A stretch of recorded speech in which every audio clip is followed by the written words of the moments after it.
needs to know school procedures like fire drills, tornado drills, and recess, because the dog could help a lot. For example, if there was a fire, the therapy dog could take over until the fire department was there.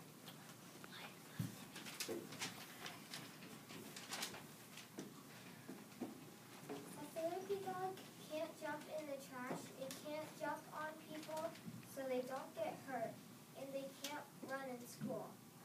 They can't go in rooms with kids that are allergic to dogs. It is helpful for schools because they can help kids who are sad and mad. For example, if the kids were sad, then a therapy dog can cuddle with the kid that is sad. For when a kid is mad, a therapy dog can calm the kid down.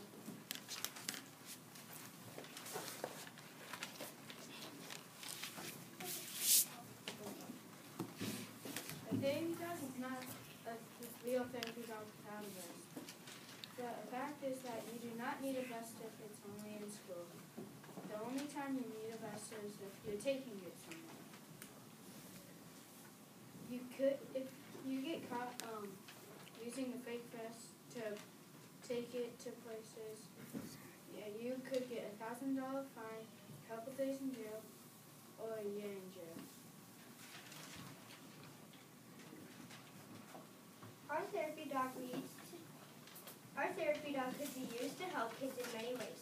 It could help kids with a disability, kids who are crying or shy. It can even help kids engage with learning.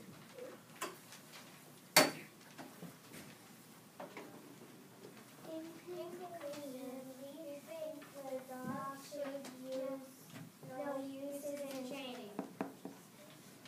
All right, thank